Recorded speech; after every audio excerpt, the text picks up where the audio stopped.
Oh, yeah. There we are live once again. We're talking about making the right call. The right call. What can we learn from the world of sports about making the right call?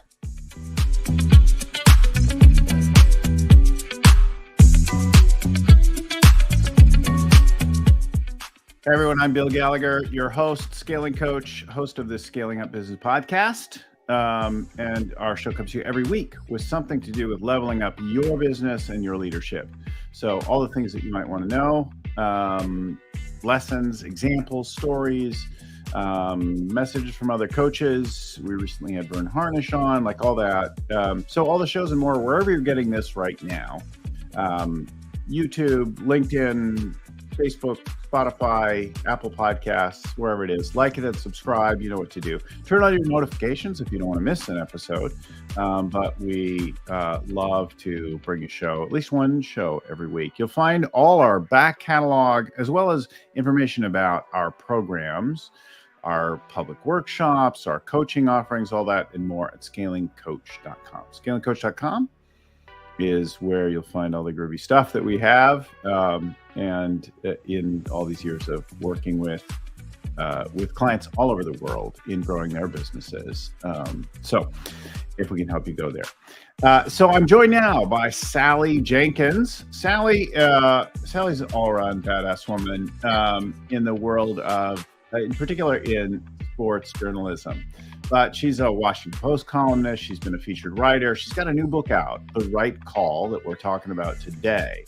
But she's written other New York Times bestsellers like Sum It Up, written with Pat Summitt, and she's going to share some of those stories with us. But she's been featured in Smithsonian, GQ, Golf Digest, ESPN, Tennis Magazine. She's in the National Sportscasters and Sports Writers Hall of Fame, and she follows her father in her father's footsteps in that regard. So welcome to the show, Sally. Thank you for having me. Really glad to have you on. Why is that? Music's coming back around. We can't get enough of our music. The theme song. The theme song. I'll kill that. So you're in a hotel today, right? And I'm in a temporary studio. Our viewers and listeners may be used to seeing us in a little bit different place. I'm in a different place for the next few months. And you're somewhere. Where are you today? Today I'm in Columbus, Ohio. I'm sorry. No, Columbus is cool. I'm joking. Ohio State University is here, and so I'm being smug. I'm up in Seattle for a few months, but tell us a little bit more about, like, it sounds like you followed your dad, but like, why did you come to the world of being a writer, in particular in following sports, and share a little bit, maybe add some color to the things I shared. You know, my father was a sports writer for Sports Illustrated magazine for well over 20 years. And in the summer times, I got hauled along with him to various golf tournaments and other assignments. And basically, it was osmosis. You know, it was what my father did every weekend, and I was sort of tagging along. And so I picked it up naturally, the way a lot of people pick up their parents' profession. And, you know, some kids of actors become actors themselves, and some children of writers become writers themselves. And so it was what I knew best, to be quite honest. You know, I've been at sports events literally since I was, 6 years old. And if you want to write, they say, write what you know. And that's what I knew best. It's so funny. I think many of us, we follow in our parents' footsteps directly or sometimes indirectly. We think we're off doing our own thing, and then we wake up and realize, oh, look at what I do for a living.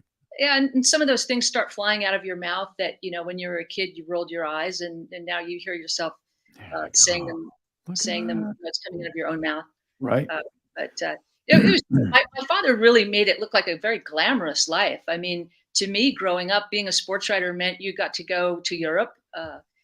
It meant that you got to go, all kinds of places. You got to travel and stay in hotel rooms, and other people picked up the tab for that. And you got to go to the world's greatest sports events and sit in one of the best seats in the house. And that's why I wanted to write The Right Call, because, it's been a very privileged seat to watch how people make decisions under pressure in real time. on athletic fields. And most deciders in your world, they sit in hermetically sealed offices, and we don't really watch them work, right? We read about them like a Bob Iger might tell you a little bit later some of his process that he went through in trying to make a decision, but we don't really get to really study leaders live in real time, but we do on the sports field. And Mm, it's an opportunity. And so mm. I wanted to just put together, all of the things I've seen and see if there were commonalities and a thread that you could follow as far as effective decision making. And the answer is yes. You do find commonalities, whether you're talking about a big wave surfer like Laird Hamilton, or whether you're talking about a Pat Summitt as a basketball coach, or a Mike Krzyzewski, or an Andy Reid in the NFL, or Diana Nyad, trying to swim from Cuba to Florida. All those people follow some common methodology. And I just wanted to put that down on paper for people. It's interesting. Our clients over the years come from so many, like every walk of life and every level of education and that kind of thing. But if I look at some of the really great clients who have the rigor, who scale well, they have great athletic backgrounds in their upbringing, and often some team sports. So a little more structure. I have, background more in like things like surfing and that kind of thing that are not team sports. A little bit of team sport background, but not a whole lot. And I find that it definitely impacts that. The ones that have that definitely have an advantage in understanding the team dynamics and the communication, the give and take, with a range of people, and not losing their cool over something like that. And they also are focused on bringing out, like, realizing people who are currently not performing could perform at a higher level with some support, maybe a change in role, some coaching, things like that. And then there's that personal rigor that runs through all of it. And I know you're going to talk to us, so you're going to share some examples of that in a minute. So let's talk. I love to feature the stories most of all, because I think we learn things from them. So we could start with any of them. I know we identified a bunch in preparation, but what's your favorite? Well, I mean, I think what you're talking about is method. One of the things that all athletes and coaches have is at least some sense of organizational method. And a lot of us drift through our days, right? We're not always that conscious of making the best plan for ourselves. That's one of the things Tom Brady observes in the book is athletes don't drift, and successful coaches don't drift. And even a Laird Hamilton in the water doesn't drift. A great world-class surfer does not drift, okay? Right?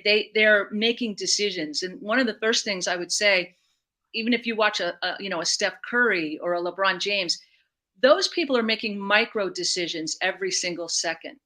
And those Yeah. micro decisions are based on a lot of method. One of my favorite stories that's in the book comes from Peyton Manning. And Peyton Manning told me that when he was with the Indianapolis Colts, Tony Dungy about once a week would spray all the footballs with a garden hose and make Peyton Manning and his center, Jeff Saturday, practice with wet footballs.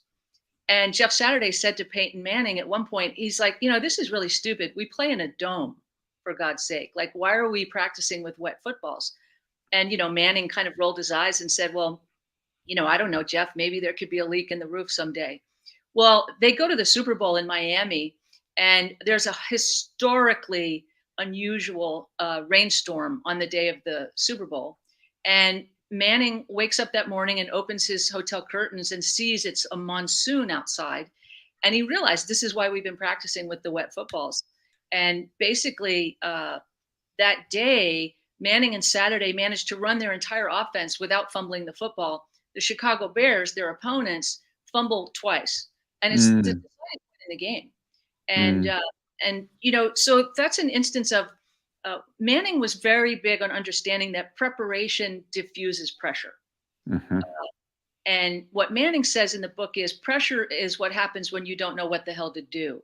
And the fact that he knew that day when he saw the weather outside, he felt comfortable that him and Jeff Saturday were going to be able to run their offense without worrying about mishandling the football. Really gave them an edge in the game. Mhm. There's so many good things about that.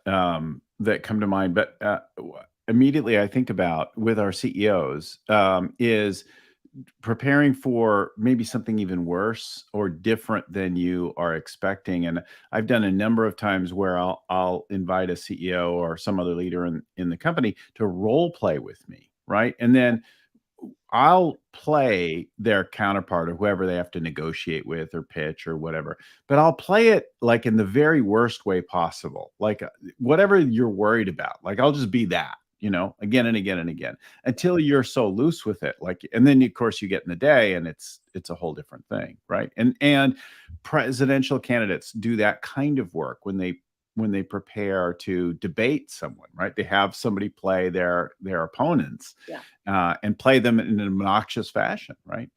Well, I think this is a big point in the book also. Most people don't practice in the conditions they're going to be asked to actually perform in. And that's one thing that elite athletes and elite coaches understand. And again, that's why Tony Dungy was throwing wet footballs at them, because it's an eventuality that could happen. And golf is a perfect example. Okay, how many of us go to the driving range and we beat balls into the distance? If you play golf or you play tennis, you get a tennis lesson, and the coach is just pitching tennis balls at you. You're not really practicing in the conditions you're going to encounter on the golf course. There's never a level lie on a golf course, is there? No. Yeah. There's just the driving range is not real good preparation for what you're actually going to have to do.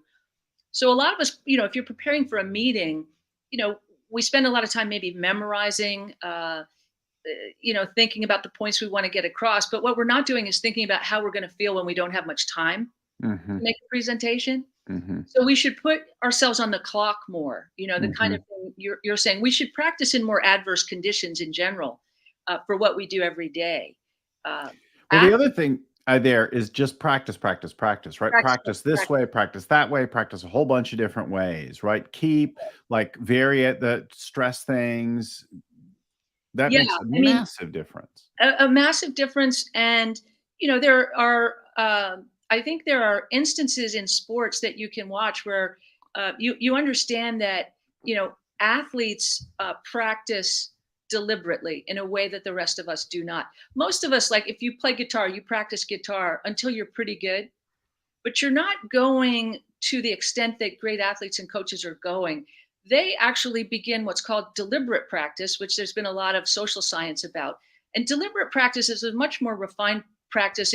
There's a lot of criticism involved and a lot of critique from outside expert eyes.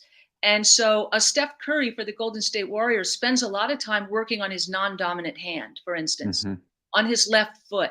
Very small incremental improvements that I describe in the book that athletes. Tom Brady put 7 more RPMs on the ball at the end of his career.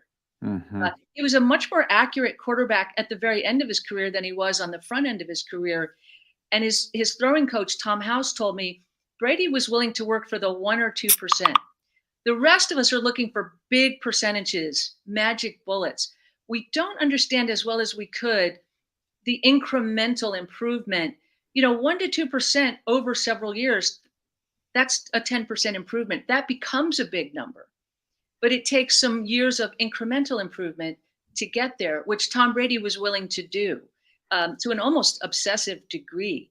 He would go to Tom House in every offseason and literally go over frame by frame pictures of his throwing motion. He was so meticulous about his throwing dynamics and throwing a clean football with a clean motion. And so that's something that the rest of us, we're not lazy, but we're not as well informed about our practice habits as we could be. We don't examine them as closely as athletes do. And the big question with athletics in general is, what is exportable? What can we really import from people like Tom Brady and Peyton Manning that's useful for us? And that is one thing. There's a lot we can't imitate in them, but there's a good deal more than we think that we could import from them. Well, right. I don't need to, perfect my throwing mechanics because I don't ever really throw a ball. But right. But there are But other things but that the you do. notion about preparation, about rigor, Yes. about rest and recovery, about using a coach, all of those things I think are so useful.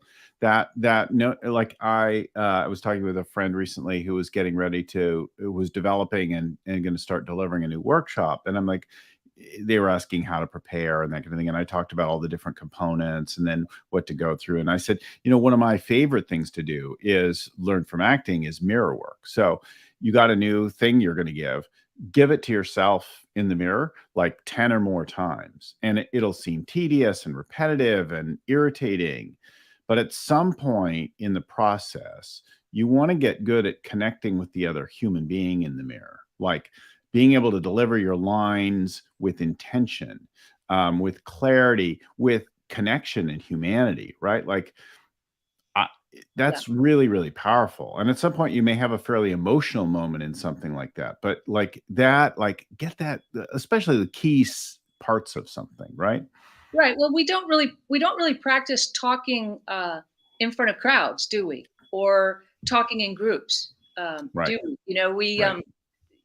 mirror work is great, but at a certain point, other people are your mirror, right? Yes. And all of a sudden, you're in front of a group and you're speaking. You can sense what you're getting back from them.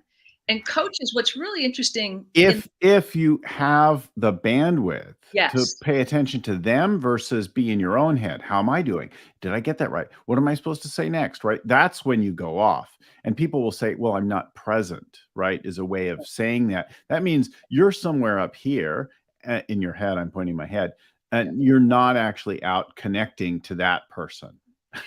yeah, and there's a great Steve Kerr, the Golden State Warriors coach, has a great drill. It's called the Silent 10. Mm, And it's based on the fact that communication is more than just speaking, right? mm, And so what he has is he has the Warriors go through 10 minutes of up and down drilling on the floor without saying a word. They have to make eye mm, contact, and they mm, have to read body language, and they have mhm, to run all of their stuff, all of their mhm, sets mhm, mhm. without saying anything, with hand signals, eye contact, and reading each other's bodies. It's a So great powerful, fascinating right? drill. Yeah. Yeah. A huge amount of communication is not verbal and is subtle and nuanced. There's eye expressions and mouth and body posture. But I also think there's a danger in something like that of being too certain. Like, oh, when somebody crosses their arm, like you'll see in business communication skills training, so people are like, well, if you cross your arms, you're not open. It could be, or it could be your back hurts. Right. Right. Yeah. And you could have an expression because you've got some health condition or you're exhausted. So you can't just read it in a surface fashion. But the same is true of our words, right? Somebody says, "I'm fine," and I don't know if you've ever been in a long relationship. When somebody tells you they're fine, it usually means the exact I opposite. know. That's right. Yeah. Steve Kerr is a really interesting guy to study about this because his body language and his demeanor is so sort of laid back. I mean, he Hmm. Hmm. he has a habitually he has a listener's pose. I Mm, like to say hmm. he's not. The first thing Steve Kerr did when he took over the Golden State Warriors in 2014 was not say, "I'm going to teach you guys how to win a championship." And the fact is that he had more championship rings than anyone in the room who'd never won a single championship. But what Kerr really laid back and he said, "I'm just here to help you guys take the next step." And the first thing that he did after that was he went and visited each one of them individually at home, Mm, including Australian Andrew Bogut. And Kerr flew all the way around the world to have one night of dinner with Andrew Bogut and then turned around and flew back to California. And basically, that was a statement that said, the players come first in this organization. I'm willing to inconvenience myself to communicate with our player who lives in Australia. He made a lot of very early statements that were, I think, listener like uh, statements. I'm here to listen. I'm here to do what you guys want to do together, not to impose on you what I want to do or what I think is going to get us there. And one of the things I think Steve Kerr would say is that real leadership is about uh, collectively taking people where they want to go together. mhm, You mhm. know, that's real leadership. It's not leading from in front. It's asking people, what do you guys want to do together? And I've Mm-hmm. seen more coaches. John Harbaugh of the Baltimore Ravens said that very thing on the sideline last year in the last minute of a very tight game, and they had a choice whether to kick a extra point or go for the 2-point conversion. And Harbaugh calls the Baltimore Ravens together, and he's mic'd up, and you can hear him say, "Guys, what do you want to do? What do you want to do here? Do we take the point and play for the tie, or do you want to go for the two?" You know, and when the team decides, I mean, leaders essentially enable success. They don't create success. They enable the conditions that allow other people. In my line of work, that's what a great coach really does. He enables people who are already self-selected hard workers to then put it all the pieces together. It's funny you said that leaders don't produce anything so much, but they enable things. And one of our past speakers, General Stanley McChrystal, said, "A farmer doesn't grow anything. Yeah, Farmer interesting. creates conditions for growth. Plants do the growing." Yeah, And it's a good reminder, right? As leaders, many of the people that we work with, they started something with their speaking. Generally, they said, "Hey, I want to do something like this," and people gave them money or gave them orders or like that. And then other people joined their team. They said, "Work with me, follow me. We're going to go here." But at some point, you really start to level up your leadership when you aren't leading always from the front. And there's value in taking the first step and in being out there, but then there's also something really in creating the whole conditions for a whole team for eventually a movement to rise up. I think about some of the coolest things I've done, and they got way bigger than me. And the people that I've coached, the same thing. They created things that got way bigger than them. They couldn't possibly lead from the front on all of those things. well, I mean, and the practical fact of the matter is that organizations are too complicated for one person to, Amen to there are that. Yeah, yeah, lots of moving pieces. yeah. Particularly, an NFL team has 53 players, 16 opponents. It's played outdoors quite frequently, so there's wind and rain, and leaders. I think there's some things they can't affect. Hmm. There's a lot of factors that are simply beyond your control, including the level of competition that you're facing sometimes. And so, Yeah, you don't know who actually, you're up against. yeah, exactly. Sometimes people are simply better, Yeah. or faster. And so, what a leader, I think, the good temperate leaders that have real longevity understand the controllables versus the uncontrollables. As Steve Kerr, was very eloquent in the book talking about the fact that the right call in some ways is too simplistic a phrase for a process that's really very gray, can be very gray. You can make a great call and a guy simply misses the shot. Or Steve Kerr said, I can really butcher the call and Steph Curry bails me out by making 3 straight threes at the end of the game, you know. And so it's a very, very gray area for coaches under the fire sometimes to define exactly what they decided correctly and where a great performer simply bailed them out. Yeah. So we're talking a lot about team sports and competitive sports where players are facing off against each other directly. You also have some examples from some of the kinds of sports that I've done more of.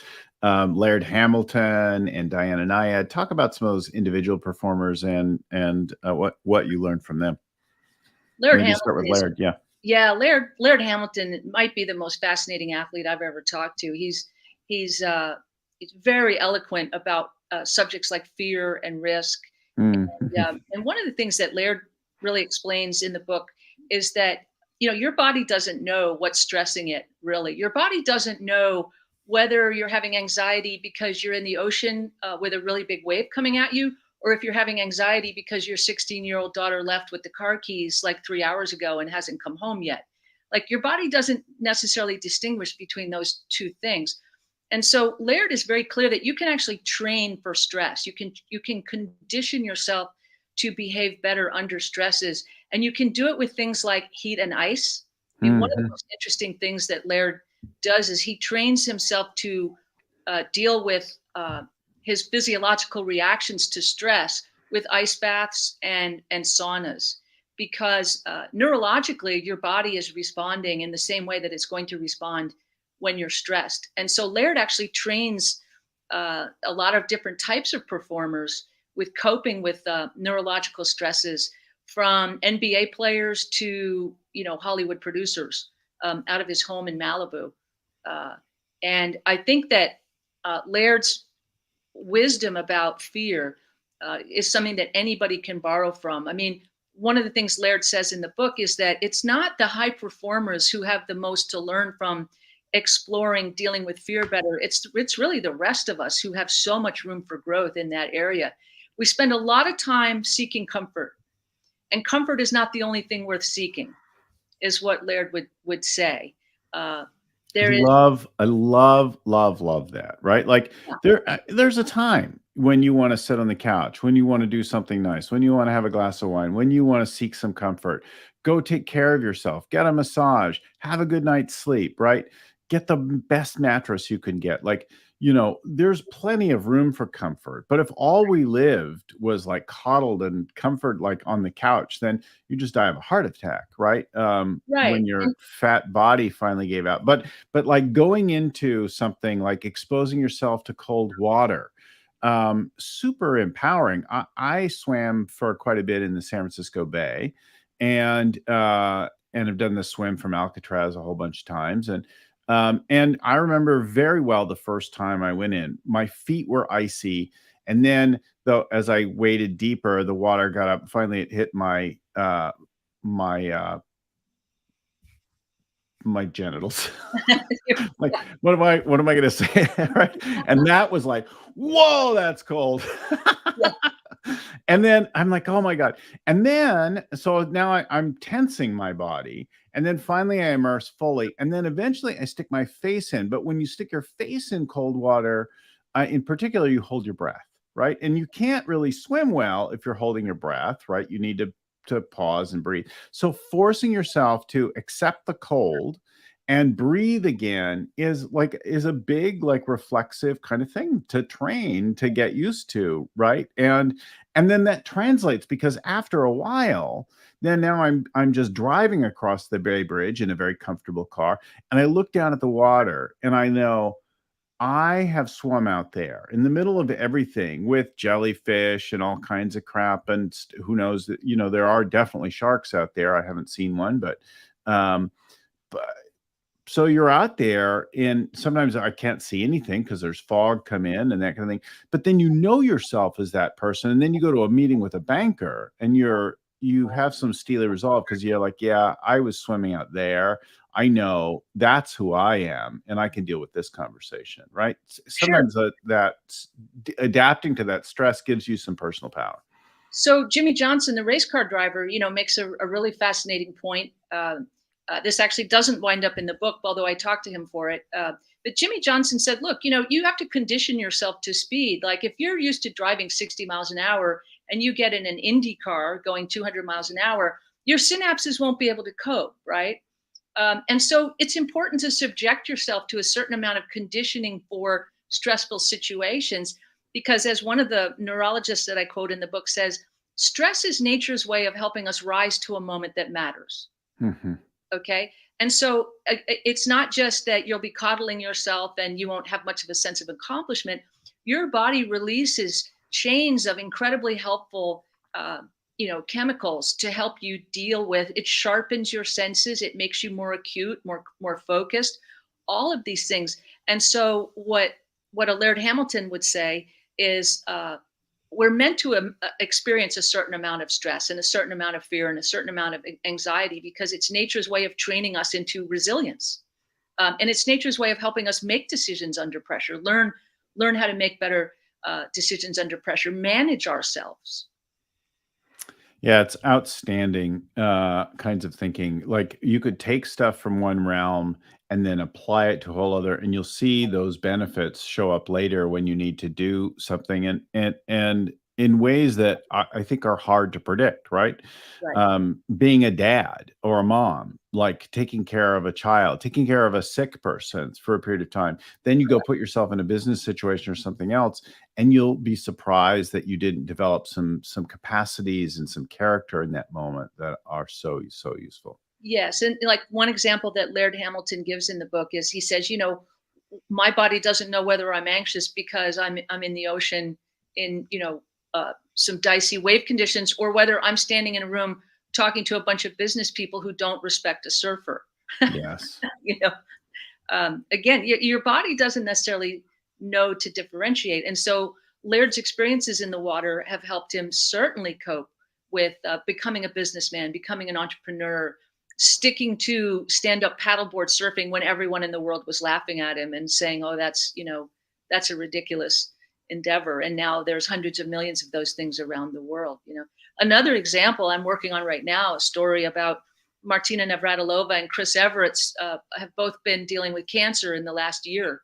And I've talked to both of them about it. And I said, did being number one in the world help you deal with cancer? And they both answered absolutely 100%, because of all the things we've been talking about: method, or an organization that you learn in athletics, but also understanding setback and reversal, and that you don't win outright each and every situation. You lose points. Mhm. You suffer setbacks. Mhm, mhm, mhm. Yeah, and inevitably you're going to feel sorry for yourself in Oh, dealing with anything, right? But how much time you spend there in that mental space and that psychological space is really up to you. And I think you see leaders from the sports world move through things like embrace defeat, suck it up. You can tell that they're suffering in a moment after a bad loss or a screw up of some kind. You can tell them feel it, but then they show up, a week or two later, and they've sorted themselves out, right? They've moved through it. right, and they sort themselves out in more systematic ways than the rest of us. Sometimes they understand how to deal with failure, partly because athletes understand that failure is an essential precondition for winning anything. We'll Um, talk about Diana Nyad then. yeah, I mean, so Diana Nyad failed in 3 previous attempts to swim from Cuba to Florida, which is one of the most dangerous swims in the world for a lot of reasons. In fact, no one had ever been able to complete it without a shark cage. Um, First time she got blown so badly off course by the weather that she ended up swimming towards Brownsville, Texas, Mhm. rather than Key West, Florida.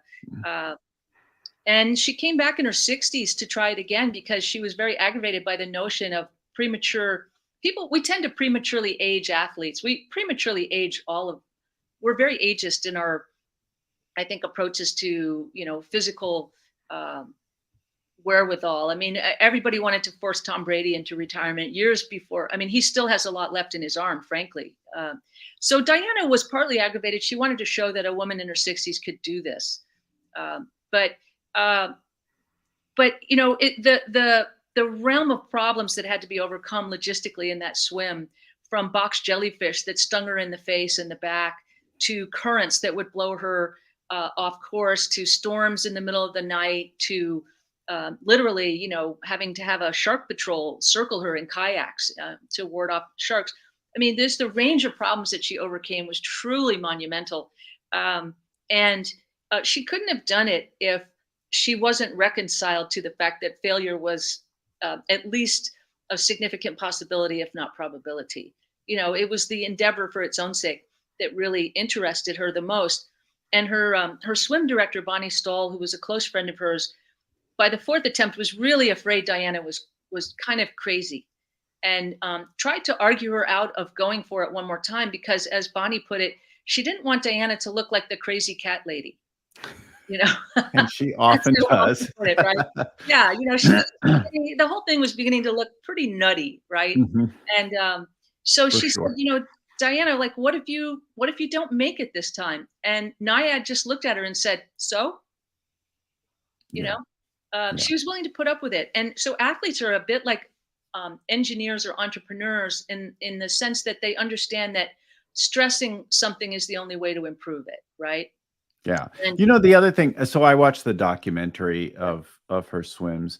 Um, and I was struck by it's so miserable through so much of it. I mean, the point of that exhaustion, the exposure to salt water for that period of time, the jellyfish stings, the night swimming, just the massive range of conditions, and like she's sobbing and she's exhausted, and she's like, okay, I'm gonna keep swimming. well, you'll understand this better than anyone because you're a cold water swimmer. Athletes have a central perception or insight that any of us can borrow from, any of us, which is the worth of an activity is not how it feels while you're doing it. It's how it feels. Athletes focus on how they're going to feel when they're finished, Mm-hmm, right? mm-hmm. And any of us can make that essential mindset shift, and it's a critical one. Dana Cavaleo, who's the performance coach for the New York Yankees, was very eloquent about this, and he basically said, "Look, most of us like eat the donut and then feel bad. Like it tastes great while you're eating the donut, and then afterwards you just feel terrible about it. You feel terrible about yourself. It doesn't make you feel great. Certainly doesn't help you finish Almost the any sport." addiction, right, is kind of like Exactly. Or even that. just any sort of short-term cave, right? Yeah, Right? You cave into an yeah, urge.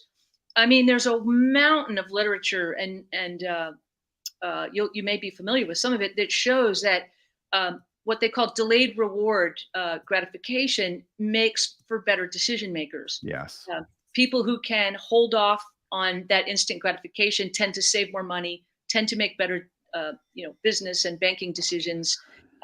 Again, a wealth of literature that shows that you can learn, and not only that, but that you can train that habit into yourself, and that it acquires. Athletes are eloquent at describing this too.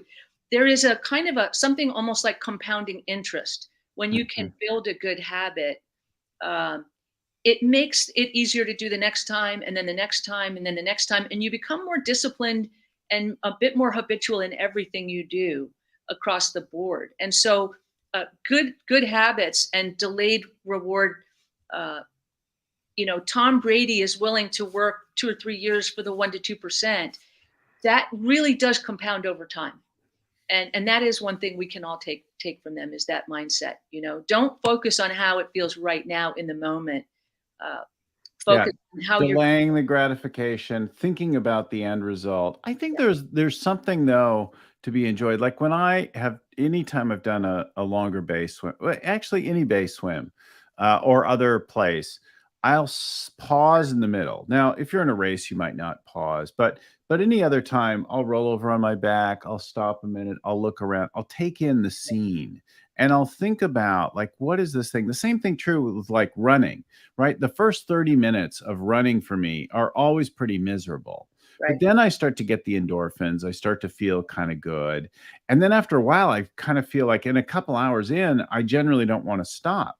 And I'm like, God, this feels really good. And I'm kind of in a rhythm here. And look at where I am. And oh, I'm coming downhill. I'm going up a hill. Like, there's something about being in that. Like, Yeah. well, here I am. And sometimes it's appreciating the power of doing something that really sucks, like swimming at night in the cold, like that kind of thing. And you think, wow, this is scary, cold, uncomfortable, like everything else. But isn't it cool that I'm here now? So let me just take in just how much this sucks. Well, and yeah, and what Diana Nyad would say is that it's self-defining because A, you're the guy who can take it, Yeah. right? Which is a really good, helpful mindset in anything you're doing. But B, one thing Diana Nyad said is there's something incredibly powerful about getting somewhere under your own power, Yeah. right? Yeah. Uh, and that's another secondarily beneficial mindset.